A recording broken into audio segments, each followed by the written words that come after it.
We begin with a battle. We are going to start with our gnoll leaders. It begins to spin the obsidian weapon in its hand, and a 15-foot radius sphere of black smoke appears. Cristobal, you're just on the edge. What you notice is that eye that's now not working, in this darkness, works perfectly well. Your darkness does not hide you. I can see you. You hear her say, "How? How can you do that?" I'm gonna try to attack the gnoll that's behind KoKo. Okay. You can see a calf, and sure enough, you slice into it. And as that individual howls in pain and falls over backwards, as it falls, you bring your dagger up and stab it straight in the neck as it falls down into making a large splash into the river. Drenlick Mighty Claw passes by you, Otto, and you hear him. You hear just popping of sinew and bone, and at some point you kind of feel a bit of what you might think is meat sort of hit your shoulder, and then you hear a body slide and fall into the river. And you hear the Lacrota say, "Run! Run!" And you see it veer off and disappear into the woods. Is everyone all right? Saint's gonna start casting Prayer of Healing so that we can all heal up. Yes. Hold this note. Ooh. Me too.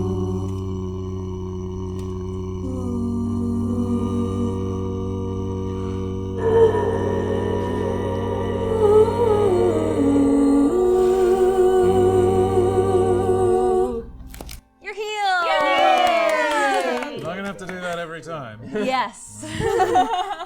KoKo, did I miss something, or did you teleport back there?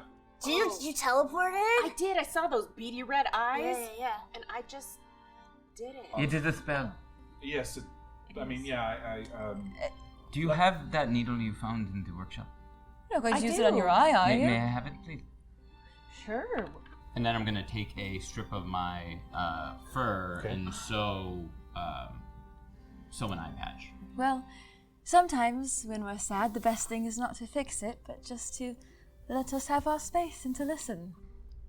You all seem to be accepting this idea so readily that it's like, okay, mission from the gods, let's go. And I'm like, I'm really having a hard time with it. Just because some god somewhere decided that I won the lottery today, that now my family is in trouble, and I'm not saying I could do anything about it. In fact, I'm probably the exact wrong person to help them, but still, the fact that I can't is driving me nuts.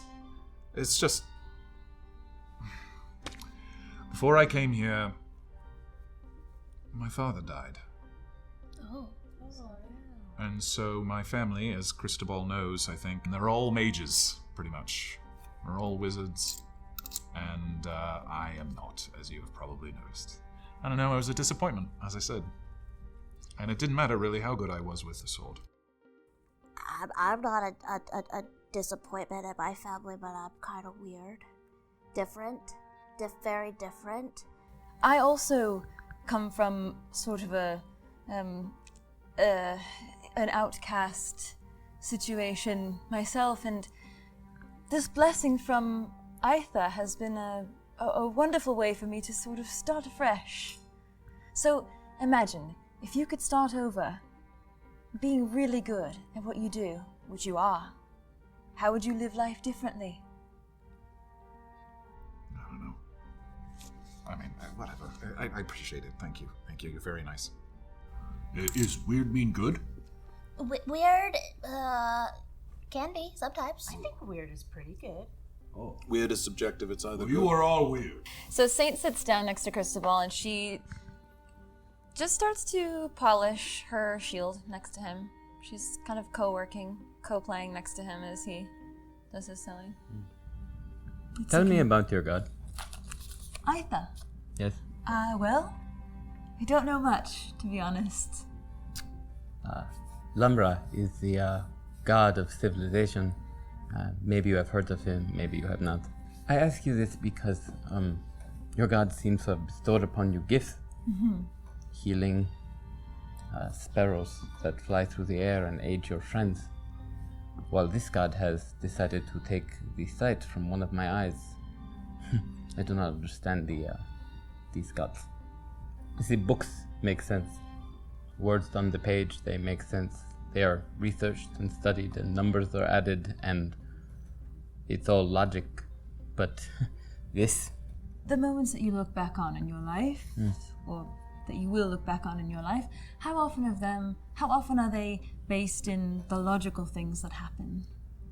Isn't it sort of the random magical things that come about that you remember, that mean something? Yes, I suppose that's true. Otto, how did you said none of the rest of your owl family can do magic. Why can you? I don't know. I mean, yeah, I've heard of like sorcerers sometimes, these are like magic users who, for one reason or another, they're exposed to something or something in their bloodline, turn them into magic users. My, a friend of mine, had some sorcerers in her family. Oh, were you close to your friend? Yes, very. She's my ex. Oh. We were engaged to be married, and now we are not anymore, and we are not married either. I'm not a good businessman. I'm not a good wizard, and I'm not a good businessman. And so I'm not much good to the rest of my family. You are a good leader, and you are a good fighter. Stop it. What? I'm sorry, I want to compliment you into oblivion. Cristobal? Do you think that if, could you teach me magic stuff? The way I have learned how to use magic, and the people I know, is through rigorous study. So yes, I can show you how to use magic, but it will take some time. Is what I have inside me the same kind of thing that you have inside of you? I would not be surprised if your time in the Feywild is what granted you some of these powers that you utilize. You keep saying this word, Fey, and wild. What is that? The world is naturally magical. It is imbued with power and strength, much like Bahasa has imbued you with power and strength. And when the world was created, it was created with rules.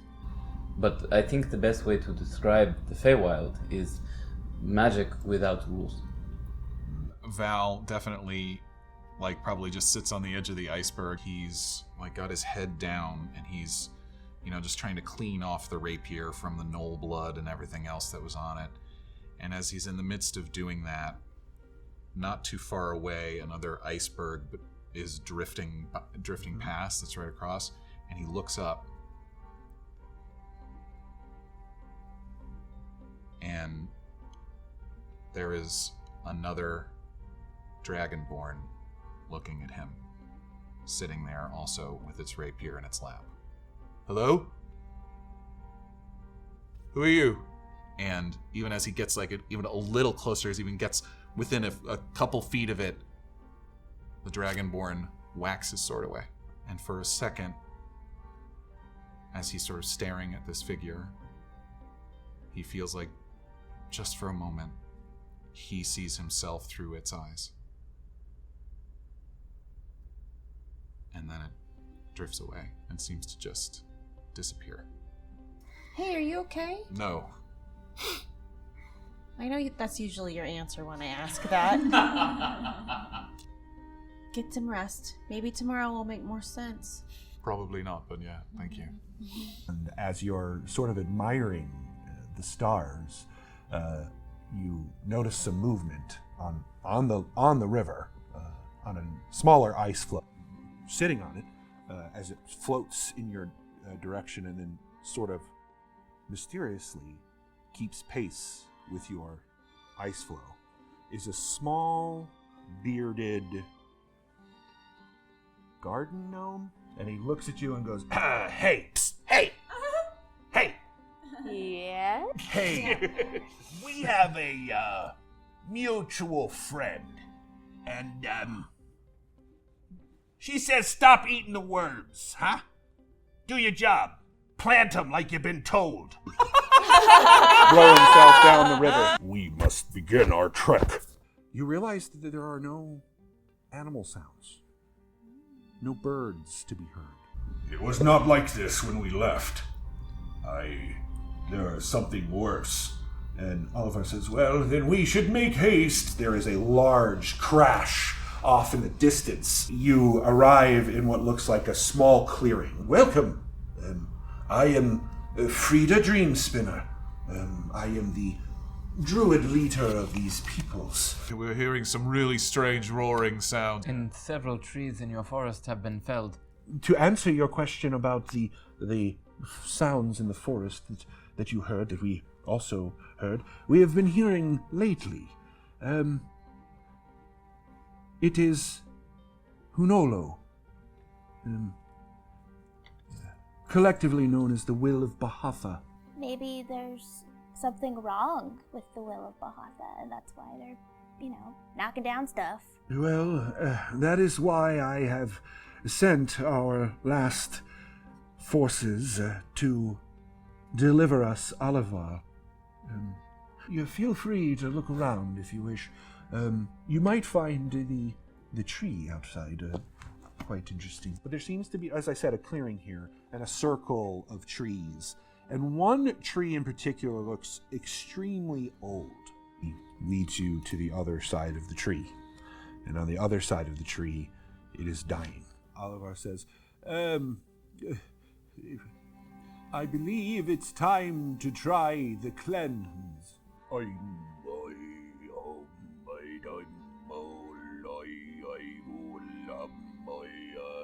And as you close your eyes, you all begin to realize that you fall asleep. You notice Freda and Oliver.